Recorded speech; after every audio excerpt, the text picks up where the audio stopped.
I've been happily married to my wife, Sadira, for the past 4.5 years. From the start, we've had great communication, and over time, our connection has only deepened. Sure, there might be the occasional disagreement like in any relationship, but nothing major or drawn out. We've learned how to respect each other's space and opinions. One of the things I've been especially proud of in our marriage is our strong, intimate connection. We maintain a healthy physical and emotional bond, which has helped us stay close. We've also kept a tradition of going out on dates every Friday, no matter how busy life gets. It's something we both look forward to. Professionally, I've been working long hours to provide for both of us, especially since Sarah has been out of work for almost 2 years. When she first lost her job, I'll admit it was challenging. I had to pick up extra hours at work, and it felt overwhelming to manage all of our expenses on my own. There were times I worried about how long I could keep up that financial pressure, but thankfully, my hard work paid off, and we're now in a more stable place. Sarah, on her part, has made several attempts to get back into the workforce, but has always been rejected. Over time, she came to terms with her situation and settled more into the role of stay at home wife, although she does occasional freelance work. Though the income isn't significant. Since we don't have kids, her day to day revolves around household tasks like cooking and cleaning. She's very dedicated to keeping our home in order, but she also enjoys relaxing in front of the TV watching her favorite series.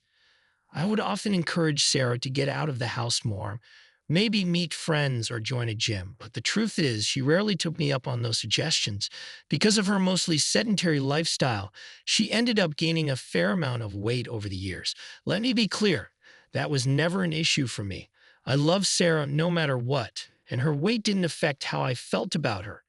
To me, she was still the wonderful person I fell in love with, and I made sure she knew that. One evening, I got home from work and found Sarah in complete distress.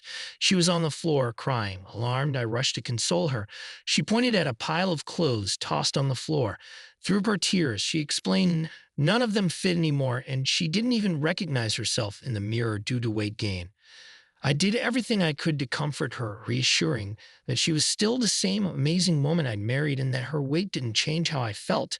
I even suggested we go shopping so she could buy clothes she felt good in. My intention was to help her feel better, but it backfired. Sarah got even more upset, saying she didn't want to admit defeat by buying bigger sizes. She wanted to pretend the weight gain wasn't real. It made me feel genuinely sorry for her. That night was when I realized how deeply her weight gain was affecting her sense of self. I wanted to help, so I gently urged her to acknowledge the weight gain so we could tackle it together. I suggested we start waking up early every morning to run side by side. It wasn't just about exercise. I wanted to show her we were a team.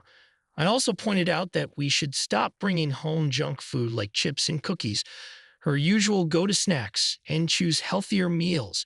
At first, Sarah was reluctant, but after some encouragement, she agreed. Over the next 10 to 11 months, our lifestyle totally changed. It was challenging at first, especially for Sarah, who had to adjust to this new routine. But week by week, she gained confidence. About 2 months ago, she took a huge step and joined a gym for strength training. Because of my long work hours, I couldn't join, but I was so proud of her for doing it on her own. I've watched her blossom into a more outgoing and confident person. She started going out more often, making new friends at the gym, and even trying out new styles. In many ways, Sarah had become the best version of herself, and I was proud of her. Then I got promoted at work. I wanted to celebrate with her. Over dinner, I brought something we had always planned, starting a family. I felt that with the promotion, we were in a stable place financially. I thought she'd be thrilled, given we'd talked about wanting a family for a while. But as soon as I mentioned it, I saw her mood shift. She went quiet, which was unusual because she'd always said she wanted kids one day. She finally admitted she was having second thoughts about having children, claiming this wasn't the right time, and she wanted a few more years of enjoying our freedom. I asked for her reasons, but she didn't want to elaborate. Although I was a bit hurt, I told her I'd wait and respect her feelings. We finished our meal, but in the coming days, I saw her grow distant. Sarah began skipping our usual dinners and date nights. She'd say she already had plans with her new gym friends. I tried to be supportive, but felt hurt by the growing distance. Then one night, she came home extremely late, well past midnight. Normally, if she were running late, she'd text, but her phone was going straight to voicemail. Finally, around 1:30 a.m., the doorbell rang. I opened it to find Sarah almost limp, smelling of alcohol, being supported by a younger man from her gym. There were a few others in tow as well. They helped her onto the couch, explaining they'd had a wild night and that she'd had too much to drink. I was confused and concerned as this behavior was nothing like her usual self. The next morning, she brushed it off, saying she was embarrassed and it wouldn't happen again.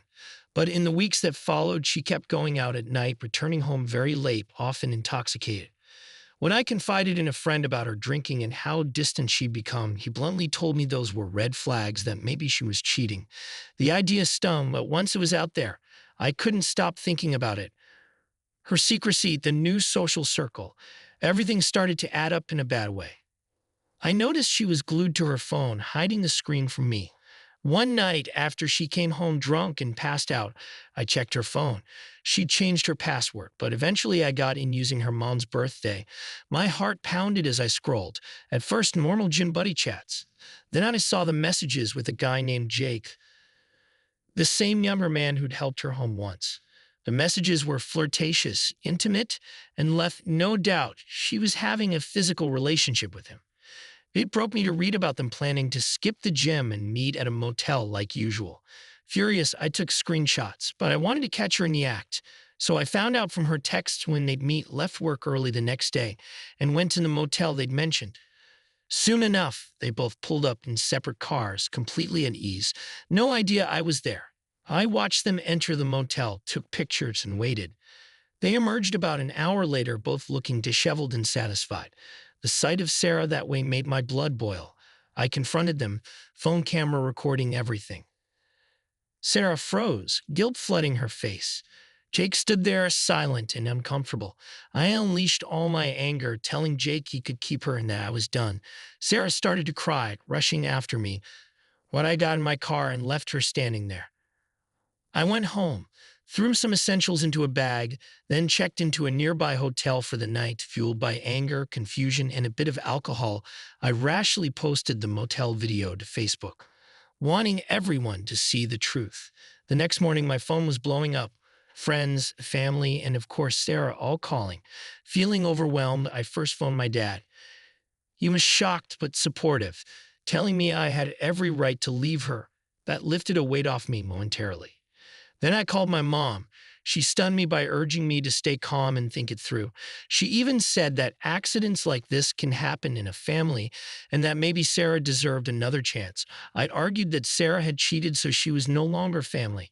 My mom claimed not everything was so black and white and that sometimes people can't stay loyal. Confused, I pressed her. I asked if she'd ever cheated on my dad.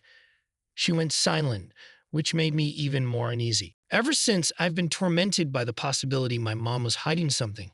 Why else would she defend my cheating wife so firmly? I began suspecting that maybe I wasn't my father's biological son. It was a horrific thought, but it explained her strange reaction. I decided to get a DNA test. Before I told my dad the full story, I convinced him to join me at a test appointment, telling him it was for checking genetic issues. He didn't question it. I asked him not to tell Mom. Results came back, and I wasn't biologically related to him. Devastated, I drove straight to my parents' house, where everything blew up. My dad read the results in shock, and my mom finally confessed. Decades ago, she had an affair with another man, got pregnant, and never told Dad. She'd hoped I was Dad's child. My dad was furious and told her to leave the house. As for me, I felt heartbreak all over again. My own mother had betrayed my dad, just as my wife betrayed me. Dad and I ended up sharing a hotel room for a while, both of us numb. I felt so bad for him because, in a way, I understand his pain. Meanwhile, I filed for divorce from Sarah. She had the audacity to come to my workplace and beg for another chance. I publicly humiliated her, warning I'd get a restraining order if she ever showed up again. She had no choice but to pack up and leave. I took down the motel video from Facebook to avoid further public drama, but I have it saved to use as evidence if needed. There's no way she's getting any money from me. My dad and I, though heartbroken, are determined to move on. We're focusing on rebuilding our lives and finding strength in each other after the betrayals we both experienced. Don't forget to subscribe to the channel and leave comments on the video. Thanks.